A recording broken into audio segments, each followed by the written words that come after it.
Eh bien bonjour, ou rebonjour dirais-je pour ceux qui suivent régulièrement mes inspections, puisque celle-ci est la deuxième du jour. Je viens après cette jolie 65 pardon, que je viens d'inspecter. Là nous avons un modèle 66 justement. Totalement opposé je dirais en style avec la 65 précédente. Celle-ci a été disons conçue pour être pas vraiment un muscle car. Une Mustang n'est pas un muscle car, mais disons une tentative disons de ressembler ou de performer comme un muscle car. Et je veux dire que ça a été quand même ça a été bien fait, hein. Alors elle est brute de pomme, hein, au niveau équipement, puisque c'est un modèle équipé de 4 freins à tambour, non assisté et sans direction assistée. C'est une boîte manuelle 3 vitesses, donc tout ceci est conforme à la configuration d'origine. Mais ça s'arrête là en ce qui concerne la configuration d'origine, puisque ensuite on trouve des éléments moteurs déjà, qui sont de toute évidence pas d'origine, puisqu'on voit on a une petite admission Edelbrock avec des caches culbus très jolies en aluminium Edelbrock, ainsi que filtre à air, et tout ceci supporte un carburateur 4 corps de type de marque Holley. Voilà, alors la voiture est équipée aussi, les puristes, enfin les vrais connaisseurs le sauront, disons d'un système d'engrenage et non pas d'une chaîne de distribution. Il y a un nom pour ça ici, je l'ai oublié. Et en fait c'est ce qui on l'entendra, c'est ce qui donne ce son au niveau moteur, cette espèce de bruit de chignole, qui est encore une fois voulu, puisque ces systèmes là s'achètent avec le degré de bruit désiré, on a les very noisy ou less noisy, donc vraiment c'est vraiment, j'insiste, c'est un effet voulu. Et en fait, bon, ça fait un petit peu voiture, pas voiture de course, mais enfin voiture performante, style drag, un petit peu, enfin genre là quoi. Très apprécié ici aux US en tout cas. Voilà, il faut le savoir parce que au début le son surprend. Je me souviens c'était un pick-up, c'était un C10. Début 70, j'avais inspecté, et c'est la première fois que je voyais ce système. Et au début, j'ai failli partir en courant. Je me suis dit, mais qu'est-ce qui se passe là? Et finalement, non, je m'étais fait expliquer, renseigner, etc. Et puis voilà, il s'avérait que c'était normal. Voilà, au niveau des roues, là, on est passé aussi en 15 pouces, de très beaux pneus avec de belles jantes Kragar, tambour, je l'ai dit. Très belle peinture, très belle peinture orange avec bande noire. Ça lui va très bien. Elle a aussi un coffre très propre, très sain, oui. Et il lui manque la roue de secours, mais ça je peux fournir, je dois en avoir en rab. Voilà, il a été traité, mais il y a longtemps. Ça ressemble pas à un traitement récent, ou enfin oui ou non peut-être.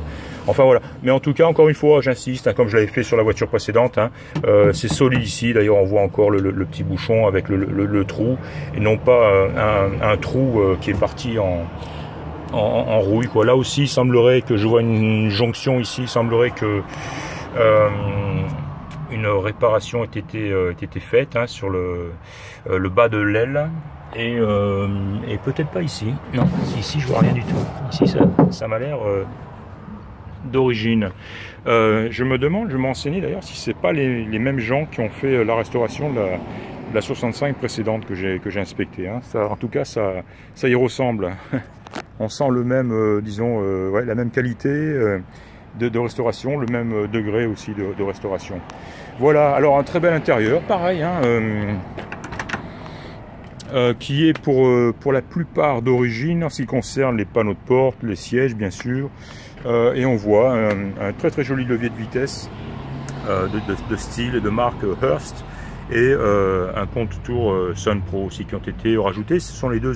L'autoradio moderne a été remplacé aussi, enfin l'ancien a été remplacé par un autoradio moderne, mais sinon c'est tout, on le voit, un bel intérieur propre, très bien.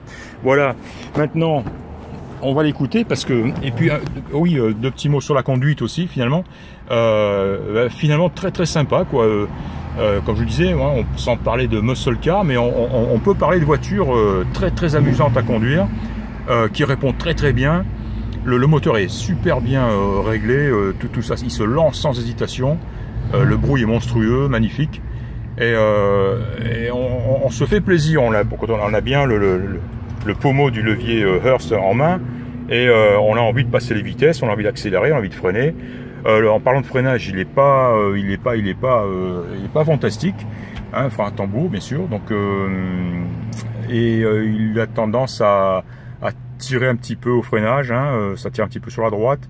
Ça vibre un tout petit peu. Donc, s'il y avait quelque chose à améliorer sur cette voiture, ce serait bien le freinage. Et en parlant de freinage, j'ai remarqué aussi que le frein à main n'est pas connecté. Hein. J'ai tiré le levier de vitesse et j'ai tout emporté. Hein. C'est-à-dire qu'il est pas connecté, il est pas attaché.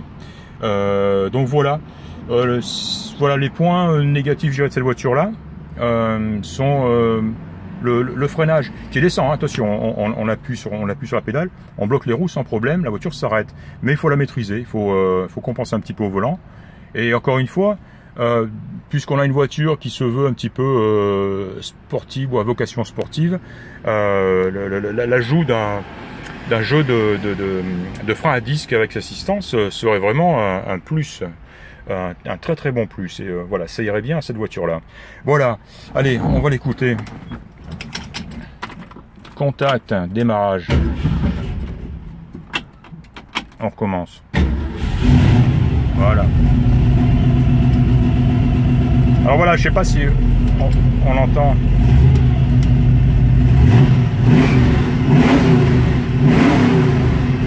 Le moteur est fantastique, hein. Donc un gros son à l'arrière.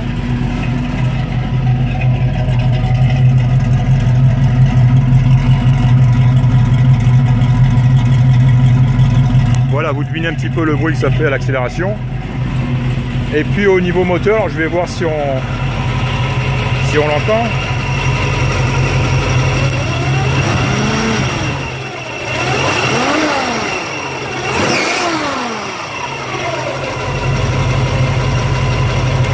Pas évident, je pense pas que ce soit évident. Alors, finalement, on l'entend mieux, on le discerne mieux moteur capot fermé à l'intérieur de la voiture.